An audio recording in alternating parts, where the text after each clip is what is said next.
السلام علیکم ورحمۃ اللہ وبرکاتہ۔ بسم اللہ الرحمن الرحیم۔ حضرت معاذ بن جبل رضی اللہ تعالی عنہ سے روایت ہے کہ میں رسول اللہ صلی اللہ علیہ وآلہ وسلم کی سواری پر نبی کریم صلی اللہ علیہ وآلہ وسلم کے پیچھے سوار تھا۔ آپ صلی اللہ علیہ وآلہ وسلم نے فرمایا کہ اے معاذ، تمہیں معلوم ہے کہ بندوں پر اللہ کا کیا حق ہے اور اللہ پر بندوں کا کیا حق ہے؟ میں نے عرض کیا اللہ اور اس کا رسول ہی بہتر جانتا ہے۔ تو رسول اللہ صلی اللہ علیہ وآلہ وسلم نے ارشاد فرمایا کہ بندوں پر اللہ تعالیٰ کا یہ حق ہے کہ اسی کی عبادت کریں اور اس کے ساتھ کسی کو شریک نہ ٹھہرائیں۔ پھر آپ صلی اللہ علیہ وآلہ وسلم نے فرمایا کہ اللہ پر بندوں کا حق یہ ہے کہ جب وہ اس کے ساتھ کسی کو شریک نہ ٹھہرائیں تو انہیں عذاب نہ دے۔ حضرت ابو ذر رضی اللہ تعالی عنہ سے روایت ہے، انہوں نے کہا کہ رسول اللہ صلی اللہ علیہ وآلہ وسلم نے ارشاد فرمایا، میں اہل جنت میں سے سب سے بعد جنت میں جانے والے اور اہل دوزخ میں سے سب سے آخر میں اس سے نکلنے والے کو جانتا ہوں۔ وہ ایک آدمی ہے جسے قیامت کے دن لایا جائے گا اور کہا جائے گا اس کے سامنے اس کے چھوٹے گناہ پیش کرو اور اس کے بڑے گناہ اٹھا رکھو، یعنی ایک طرف ہٹا دو۔ تو اس کے چھوٹے گناہ اس کے سامنے لائے جائیں گے اور کہا جائے گا فلاں دن تو نے فلاں فلاں کام کیے اور فلاں دن تو نے فلاں فلاں کام کیے۔ وہ کہے گا ہاں، وہ انکار نہیں کر سکے گا اور وہ اپنے بڑے گناہوں کے پیش ہونے سے خوف زدہ ہوگا۔ اس وقت اسے کہا جائے گا تمہارے لیے ہر برائی کے عوض ایک نیکی ہے۔ تو وہ کہے گا اے میرے رب، میں نے بہت سے ایسے برے کام کیے جنہیں میں یہاں نہیں دیکھ رہا۔ میں ابو ذر نے رسول اللہ صلی اللہ تعالی علیہ وآلہ وسلم کو دیکھا کہ آپ صلی اللہ علیہ وآلہ وسلم ہنسے، یہاں تک کہ آپ صلی اللہ علیہ وآلہ وسلم کے پچھلے دندان مبارک نمایاں ہو گئے۔ ایک شخص نے ابن عمر رضی اللہ تعالی عنہما سے پوچھا، تم نے نبی کریم صلی اللہ علیہ وآلہ وسلم سے کانافوسی کے بارے میں کیا سنا ہے، یعنی سرگوشی کے بارے میں؟ انہوں نے کہا نبی کریم صلی اللہ علیہ وآلہ وسلم فرماتے تھے قیامت کے دن تم مسلمانوں میں سے ایک شخص جو گناہگار ہوگا اپنے پروردگار سے نزدیک ہو جائے گا، پروردگار اپنا بازو اس پر رکھ دے گا اور فرمائے گا تو نے فلاں دن دنیا میں یہ برے کام کیے تھے۔ وہ عرض کرے گا بے شک پروردگار مجھ سے خطائیں ہوئی ہیں پر تو غفور الرحیم ہے، غرض سارے گناہوں کا اس سے پہلے اقرار کرا لے گا۔ پھر فرمائے گا دیکھ میں نے دنیا میں تیرے گناہ چھپائے رکھے تو آج میں ان گناہوں کو بخش دیتا ہوں۔ سبحان اللہ۔ حضرت انس رضی اللہ تعالی عنہ کہتے ہیں کہ ہم نے ایک مرتبہ نبی کریم صلی اللہ علیہ وآلہ وسلم کو دیکھا، آپ صلی اللہ علیہ وآلہ وسلم مسکرا رہے ہیں۔ تو حضرت عمر رضی اللہ تعالی عنہ نے پوچھا یا رسول اللہ صلی اللہ علیہ وآلہ وسلم کون سی چیز ہنسی کا سبب ہوئی؟ فرمایا کہ میرے دو امتی اللہ کے سامنے گھٹنے ٹیک کر کھڑے ہو گئے ہیں۔ ایک اللہ سے کہتا ہے کہ یا رب اس نے مجھ پر ظلم کیا ہے، میں بدلہ چاہتا ہوں۔ اللہ تعالیٰ اس ظالم سے فرماتے ہیں کہ اپنے ظلم کا بدلہ ادا کر دو۔ ظالم جواب دیتا ہے یا رب اب میری کوئی نیکی باقی نہیں رہی کہ ظلم کے بدلے میں اسے دے دوں۔ تو وہ مظلوم کہتا ہے کہ اے اللہ میرے گناہوں کا بوجھ اس پر لاد دے۔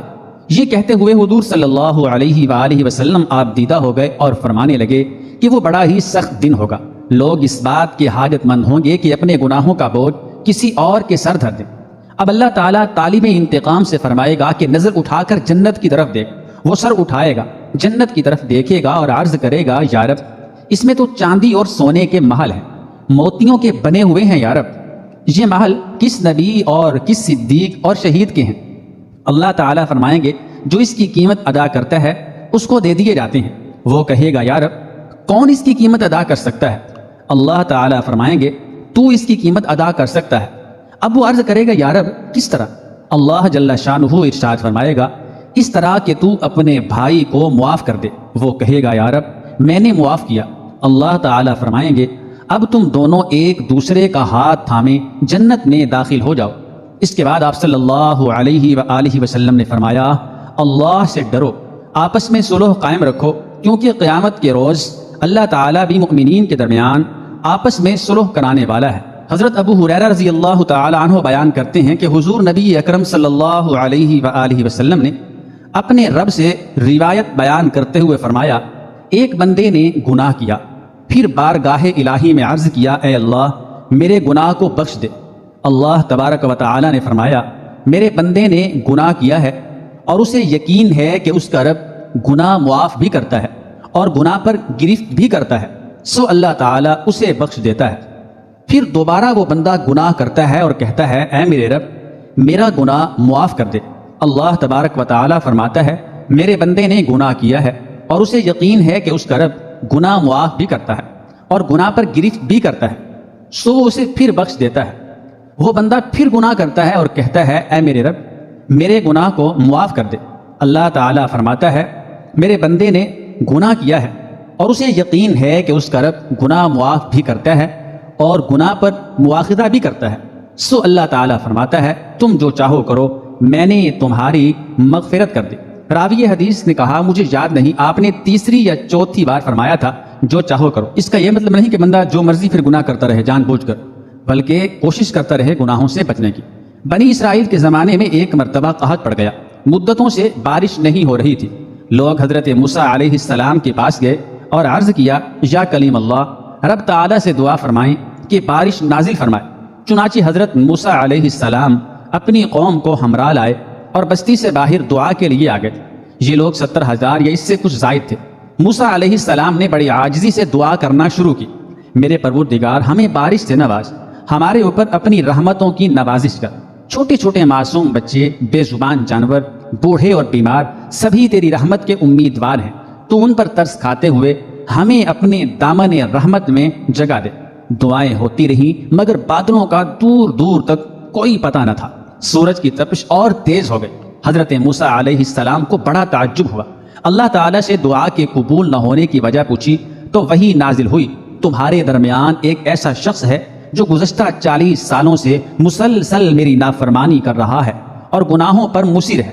اے موسیٰ علیہ السلام آپ لوگوں میں اعلان کر دیں کہ وہ نکل جائے، کیونکہ اس آدمی کی وجہ سے بارش رکی ہوئی ہے اور جب تک وہ باہر نہیں نکلتا بارش نہیں ہوگی۔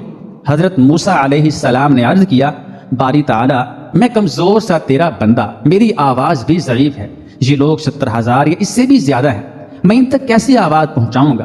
جواب ملا تیرا کام آواز دینا ہے، پہنچانا ہمارا کام ہے۔